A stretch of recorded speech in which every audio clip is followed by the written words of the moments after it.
Hay juntas de las que yo salía sin entender qué había pasado. Nos sentábamos a resolver algo concreto, discutíamos durante horas y terminábamos peor que al empezar, más lejos del acuerdo, con la familia más lastimada. En ese entonces, mi pregunta no tenía nada de filosófica. Era la de cualquier director general. ¿Por qué estas juntas no avanzan? ¿Por qué salimos peor de cómo entramos? Hacía lo que quería cualquiera. Buscaba al que estaba trabando todo. Al necio, al ambicioso, al que no quería ceder. Casi nunca lo encontraba.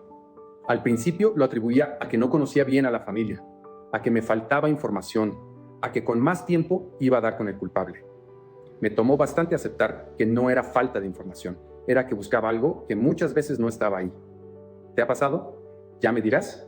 Fíjate. Cuando entro como director general externo a empresas familiares que no son mías, sin el apellido.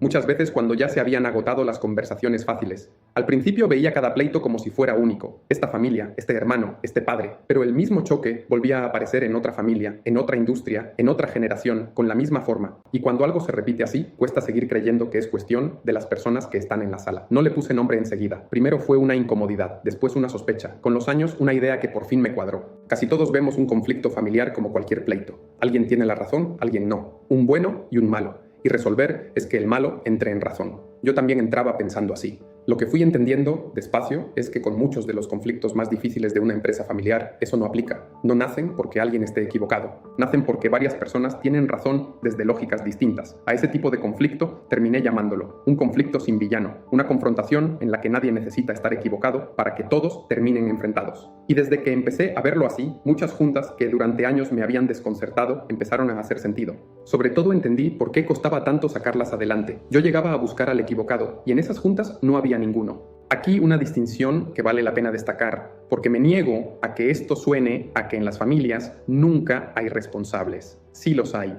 Hay dos tipos de conflicto y confundirlos es peligroso. Está el conflicto con villano. Hay una conducta objetivamente incorrecta, un fraude, un engaño, un incumplimiento, un abuso, una ocultación de información, violencia. Ahí no se esconde la responsabilidad detrás de un modelo elegante. Se nombra y se corrige. Y está el conflicto sin villano. Nadie actúa de mala fe. El choque nace porque cada quien defiende una lógica legítima. El desempeño, la propiedad, la igualdad entre hermanos, la protección de un padre, la continuidad del negocio, la liquidez para vivir. Antes de repartir culpas, conviene detenerse en una pregunta. ¿Estoy frente a una conducta incorrecta o frente a una colisión de lógicas legítimas? Si es lo primero, se corrige. Si es lo segundo, y es lo más común, no hay villano al que derrotar, y buscarlo solo hace daño. Y aquí, por fin, me hice la pregunta correcta. Ya no quién tiene la culpa, sino si nadie miente y nadie está equivocado, ¿por qué chocan tanto? Lo que fui viendo con el tiempo es que una empresa familiar no es una sola cosa. Son tres mundos distintos ocupando a las mismas personas, y cada mundo mide el valor con una vara distinta.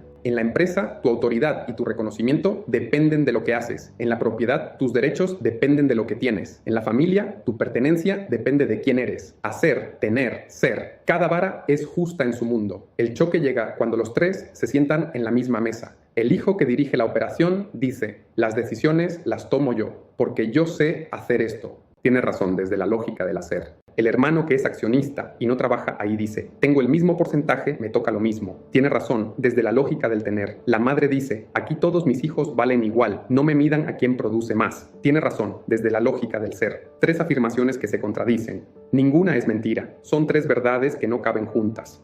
Como nadie sabe qué hacer con un conflicto sin culpable, la familia hace lo único que sabe hacer: inventa uno. Empieza el reparto de papeles, que el hermano es un ambicioso, que el papá no suelta, que la nuera mete cizaña. La discusión deja de ser sobre lógicas y pasa a ser sobre personas. Con frecuencia, cuando hablaba con cada miembro por separado, era muy común que cada uno señalara a un culpable distinto, y casi nunca era el que estaba hablando. Ese es el síntoma. Cuando cada quien tiene su villano, y el villano siempre es otro, rara vez estás ante gente mala, estás ante lógicas chocando. El villano es un invento para poder pelear una guerra que no se entiende.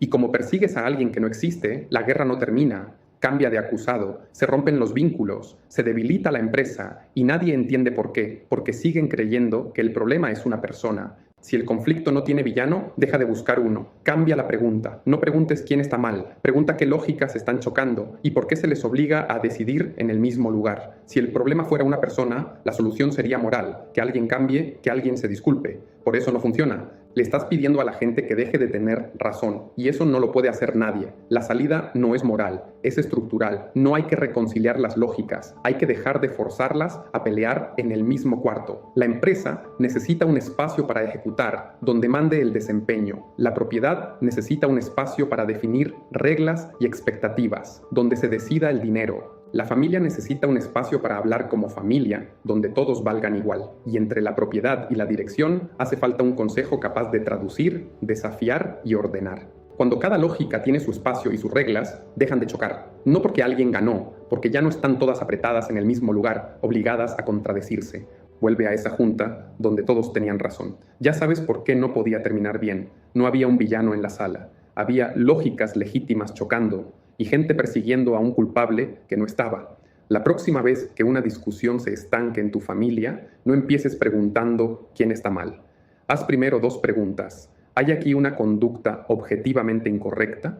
¿O estamos defendiendo verdades legítimas desde roles distintos? Si hay abuso, se corrige. Si hay colisión de lógicas, se estructura. No todos los conflictos tienen villano, pero todos necesitan diagnóstico. Si esto te ayudó a ver algo que traías enredado, déjamelo en los comentarios. En la próxima entrega iremos juntos al Consejo de Administración, ese espacio que casi ninguna familia construye y que es justo el que traduce entre la propiedad y la dirección. Esto fue La empresa familiar tiene nombre y apellido, con su director, Antonio C. Fermoso. Si el episodio te sirvió, síguenos y déjanos un comentario. Los leemos. Y si te acordaste de una familia que necesita oír esto, pásaselo. Y si lo estás viviendo de cerca, en tu empresa o en tu familia, y quieres conversarlo, toma nota del correo y del LinkedIn que están en pantalla. Con gusto te escuchamos. Nos vemos en el próximo.